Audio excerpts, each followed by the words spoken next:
I've been intrigued by this question of whether we could evolve or develop a sixth sense, a sense that would give us seamless access and easy access to meta-information or information that may exist somewhere that may be relevant to help us make the right decision about whatever it is that we're coming across.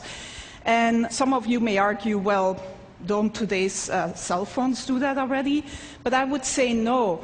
When you meet someone here at TED, and this is the top networking place, of course, of the year, you don't shake somebody's hand and then say, can you hold on for a moment while I take out my phone and Google you?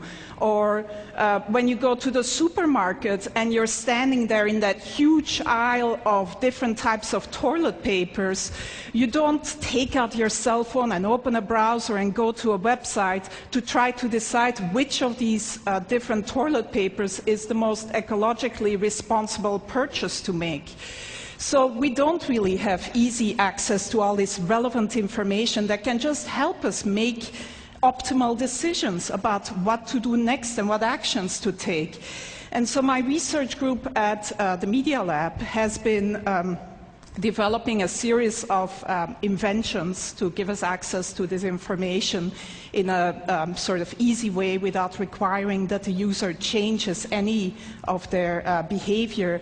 And I'm here to unveil our latest effort and most successful effort so far, which is still very much a work in process.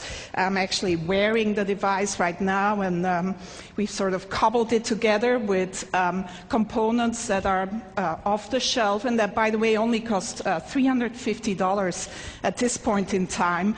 I'm wearing a camera, just a simple webcam, a portable battery-powered projection system with a little mirror.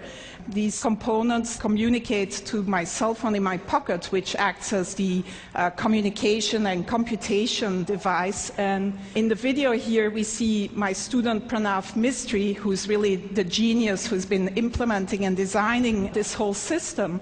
And we see how this system lets him walk up to any surface and start using his hands to interact with the information that is projected in front of him. The system tracks the 4 significant fingers. In this case, he's wearing simple marker caps that you may recognize. But if you want a more stylish version, you could also paint your nails in different colors. And the camera basically tracks these 4 fingers and recognizes any gestures that he's making, so he can just go to, for example, a map of Long Beach, zoom in and out, etc.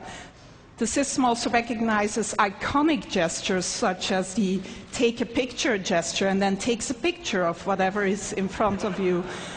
And when he then walks back to the Media Lab, he can just go up to any wall and project all the pictures that he's taken, sort through them and organize them and resize them, etc.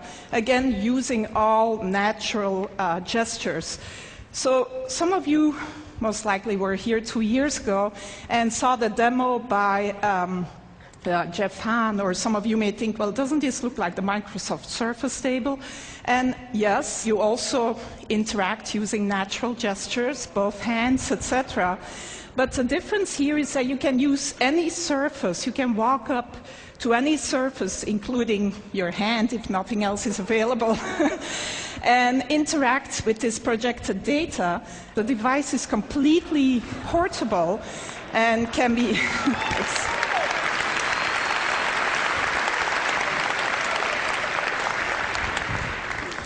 So one important difference is that it's totally mobile. Another even more important difference is that in mass production, this would not cost more tomorrow than today's cell phones, and would actually not sort of be a bigger package and could look a lot more stylish than this version that I'm wearing around my neck.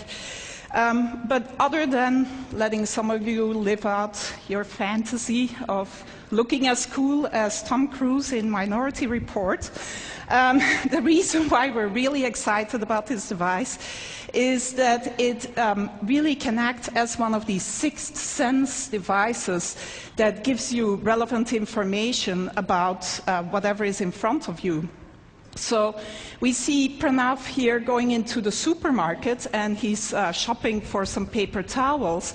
And as he picks up a product, the system can recognize the product that he's picking up using either image recognition or marker technology and give him the green light or an orange light. He can ask for additional information. So this particular choice here is a particularly good choice given his personal criteria. Some of you may want the toilet paper with the most bleach in it rather than the most ecologically responsible choice. But if he picks up a book in the bookstore, he can get the Amazon rating, gets projected right on the cover of the book. This is Juan's book, our previous speaker, which gets a great rating, by the way, at Amazon. And so Pranav turns the page of the book and can then see additional information about the book, reader comments, maybe sort of information by his favorite critic, etc. If he turns to a particular page, he finds an annotation by maybe an expert of a friend of ours that gives him a little bit of additional information about whatever is on that particular page. Reading the newspaper, it never has to be outdated. You can get video annotations of the events that you're reading about. You can get the latest sports scores, etc. This is a more controversial one. As you interact with someone at TED, maybe, you can see a word cloud of the tags, the words that are associated with that person in their blog and personal web pages. In this case, the student is interested in cameras, etc.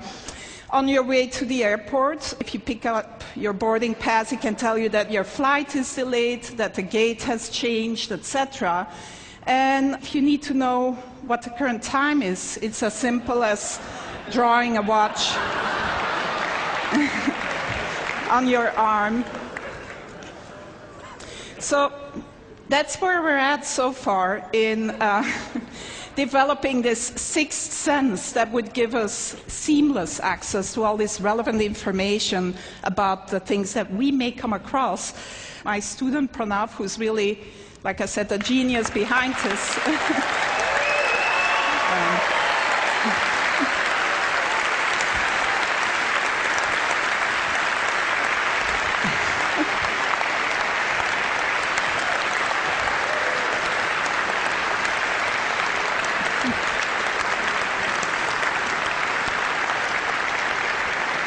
He does deserve a lot of applause because I don't think he's slept much in the last 3 months, actually, and his girlfriend is probably not very happy about him either. But it's not perfect yet. It's very much a work in progress, and who knows, maybe in another 10 years we'll be here with the ultimate sixth sense brain implant. Thank you.